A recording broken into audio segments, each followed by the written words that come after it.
और इन सबके बीच यूएसए में इंडियन गैंगवार से जुड़ी हुई खबर आपको बताते चले। अमेरिका में इंडियन गैंगस्टर के बीच गैंगवार सामने आई है। अमेरिका में किस तरीके से गैंगवार सामने आई है, इससे जुड़ी बड़ी खबर आपको दे रहे हैं। लॉरेंस गैंग के 2 गुर्गों के मारे जाने की खबर मिल रही है। बलजोत और जस्सा नाम के गुट ने जिम्मेदारी ली है। सोशल मीडिया पर पोस्ट कर हमले की जिम्मेदारी ली गई है। हत्या की जिम्मेदारी स्वीकार करते हुए लॉरेंस गुट को धमकी दी गई है। अमेरिका में साल 2026 की पहली इंडियन गैंगवॉर है ये, और इस गैंगवॉर में लॉरेंस बिश्नोई गैंग से जुड़े हुए बताए जा रहे 2 गैंगस्टर की मौत का दावा किया जा रहा है। बताया जा रहा है कि ये हमला सुनियोजित था और इसे अंजाम विरोधी गैंग्स ने दिया है। विरोधी गैंग बलजोत और जस्सा ने इस घटना की जिम्मेदारी ली है, साथ ही आगे की धमकियां भी दी हैं। सोशल मीडिया पोस्ट पर बलजोत और जस्सा नाम के गुट ने लिखा कि आज इंडियाना में वीरेंद्र से भी की जो हत्या हुई है उसकी जिम्मेदारी हम बलजोत और जस्सा लेते हैं। इसने हमारे भाई जस्सी पर फायरिंग की और इसमें हमारे वीर को तो कोई नुकसान नहीं हुआ, लेकिन इसने हमारे भाईचारे को नुकसान पहुंचाने की कोशिश की है। लॉरेंस बिश्नोई को पिता बना रखा था और यहाँ एक्सटॉर्शन करता था और ट्रेलर चुराता था। दोनों मारे गए गैंगस्टर लॉरेंस बिश्नोई के अंतर्राष्ट्रीय नेटवर्क से जुड़े हुए बताए जा रहे हैं। और इसी बीच सहयोगी हैं मोहम्मद गजाली हमारे साथ मौजूद हैं ज्यादा जानकारी लिए। गजाली, इस मामले को लेकर बताएं, क्या ताजा अपडेट सामने आ रही है? बड़ी खबर इसे कहेंगे, अमेरिका में इंडियन गैंगस्टर के बीच गैंग वॉर को लेकर जो सामने आई है। जी देखिए, हरियाणा का रहने वाला वीरेंद्र सांभी बताया जा रहा है, जो लॉरेंस बिश्नोई गैंग का करीबी है या उसका एक गुर्गा है, और रोहित गोदारा गैंग से इन दोनों रोहित गोदारा और लॉरेंस बिश्नोई गैंग के बीच की दुश्मनी का ये खामियाजा है कि वीरेंद्र सांभी को जो है वहाँ पर मार गिराया गया है। और इससे साफ साफ ये पता चल रहा है कि जो बातें अक्सर यहाँ के इंटेलिजेंस एजेंसी बताती थी कि पंजाब और हरियाणा के जो गैंगस्टर्स हैं या राजस्थान के जो गैंगस्टर्स हैं, इनका नेटवर्क न सिर्फ अंतर्राज्यीय है बल्कि अब अंतर्राष्ट्रीय हो चुका है। ये अब इटली, यूएस, जर्मनी और अलग अलग अफ्रीकन कंट्रीज तक में फैले हुए हैं। और ये गैंग वॉर कहीं ना कहीं दर्शाता है कि अब इसका खामियाजा न सिर्फ भारत में अलग अलग राज्यों में बिजनेसमैन हो या धमकी भरे फ़ोन कॉल्स जो लोगों को मिलते थे, इसके अलावा जो है अंतर्राष्ट्रीय नेटवर्क भी आपस में ये लड़ाई कर रहे हैं, जिसकी वजह से ये खबर यूएस से आ रही है कि रोहित गोदारा लॉरेंस बिश्नोई गैंग के गुर्गे को रोहित गोदारा की तरफ से मारा गया है।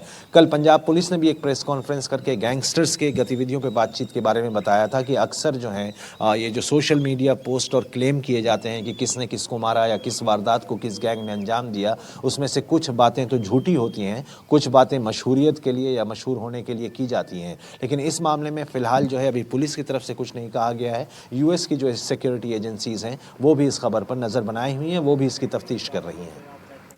जैसे कि आप बता रहे हैं गजाली की अब तक पुलिस की ओर से कोई स्टेटमेंट इस मामले को लेकर नहीं दिया गया। सोर्सेस आपके क्या कह रहे हैं? क्योंकि जिस तरीके से दावा किया जा रहा है कि बलजोत गैंग है उसने इस की जिम्मेदारी ली है कि हमने इसको अंजाम दिया है, ऑफिशियल स्टेटमेंट तो सामने नहीं आया। सोर्सेस क्या कह रहे हैं इस पूरे मामले में? आप बातचीत अगर आपकी किसी अधिकारी से हो पाई हो तो।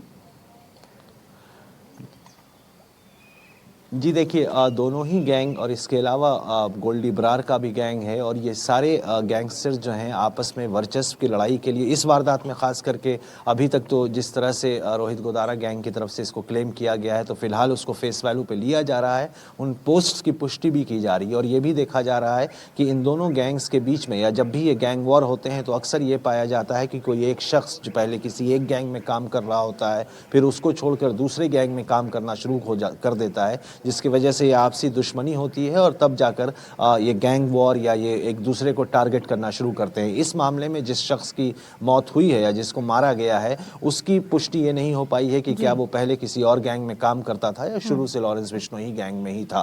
फिलहाल क्योंकि रोहित गोदारा गैंग की तरफ से इसकी जिम्मेदारी ली गई है तो फिलहाल यही माना जा रहा है कि आपसी गैंग वॉर का खामियाजा इस हरियाणा के युवक को देना पड़ा। ठीक है, शुक्रिया आपका गजाली, तमाम जानकारी इस खबर पर साझा करने के लिए आपका। और आगे एक और बड़ी खबर का रुख करेंगे। एनडीटीवी के ऑपरेशन मैंग्रोव का बड़ा असर हुआ है। एनडीटीवी के ऑपरेशन पर महाराष्ट्र के सीएम देवेंद्र फडणवीस क्या कह रहे हैं? उन्होंने कहा है कि मुंबई से बड़े पैमाने पर बांग्लादेशी पकड़े गए हैं, ये उनकी ओर से कहा गया है। मुंबई से बड़े पैमाने पर बांग्लादेशी डिपोर्ट हुए हैं, ये भी उन्होंने कहा है। आईआईटी मुंबई के साथ एआई टूल तैयार किया गया है। एआई टूल से घुसपैठियों को पकड़ना और आसान होगा, कह रहे हैं फडणवीस।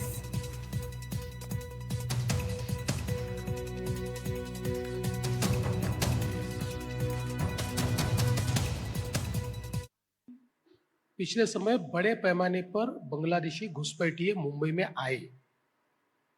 हमने पिछले 1-1.5 साल में लगातार मुहिम चलाई और अनप्रेसिडेंटेड नंबर, चूंकि मैं नंबर इसलिए नहीं बता रहा हूं कि एमईए का वो अधिकार है, unprecedented number of Bangladeshis have been caught and they are deported. हमने महाराष्ट्र से मुंबई से डिपोर्ट किया है। एक बार इन्होंने कागजात बना लिए तो दिखते भी हमारे जैसे, बोलते भी थोड़े बहुत हमारे जैसे, तो हाँ, तो इसलिए इनको पकड़ना बड़ा कठिन है। तो अब हमने आईआईटी बॉम्बे के साथ एक आर्टिफिशियल इंटेलिजेंस का टूल बनाया है।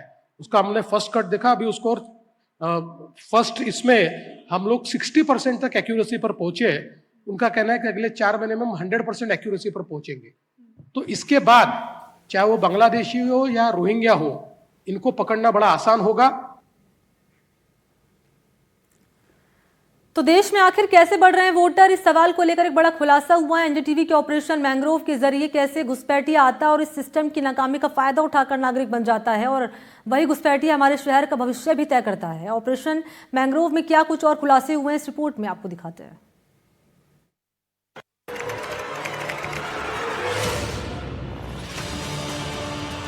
एनडीटीवी पर सबसे बड़ा खुलासा। एनडीटीवी ने बीएमसी चुनाव से पहले किया सबसे बड़ा खुलासा।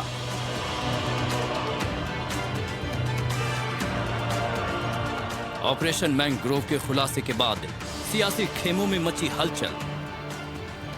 ऑपरेशन मैंग्रोव में एक के बाद एक ऐसे खुलासे हुए हैं जो हैरान करने वाले हैं।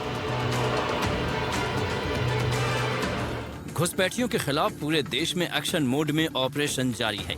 उत्तर प्रदेश में सीएम योगी साफ कर चुके हैं कि घुसपैठियों को पकड़ेंगे, उन्हें डिटेंशन सेंटर में रखेंगे और फिर कोर्ट जिस हिसाब से फैसला करेगा तो उन घुसपैठियों को उनके देशों तक डिपोर्ट किया जाएगा।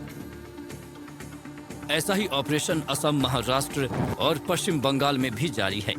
मकसद साफ है और इरादा भी साफ है कि जो लोग किसी भी रास्ते से घुसपैठ करके हिंदुस्तान में दाखिल हो चुके हैं, अब उन्हें बाहर खदेड़ने और दबोचने के लिए एक्शन जारी है। चलिए अब आपको घुसपैठ के इस पूरे खेल का लबोलुआब बताते हैं। जैसा हमने ऑपरेशन मैंग्रोव दिखाया कि कैसे घुसपैठ होती है, कैसे दस्तावेज बनते हैं और कैसे नागरिकता का खेल भी होता है।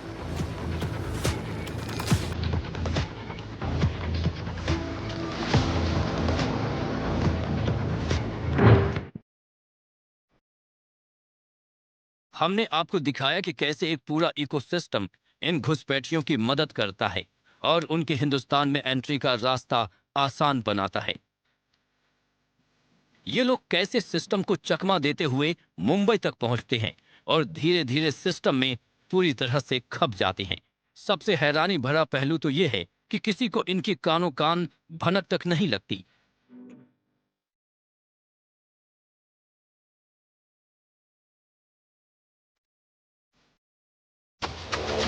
दरअसल एक पूरा सिंडिकेट और घुसपैठियों का कॉकटेल इस पूरे घालमेल को अंजाम देता है। मतलब ये कि एक बांग्लादेशी को भारत की नागरिकता दिलाने में पूरी टीम चुपचाप लगी होती है। ये पूरा खेल सरकार की नाक के नीचे चल रहा होता है और भनक किसी को नहीं लगती।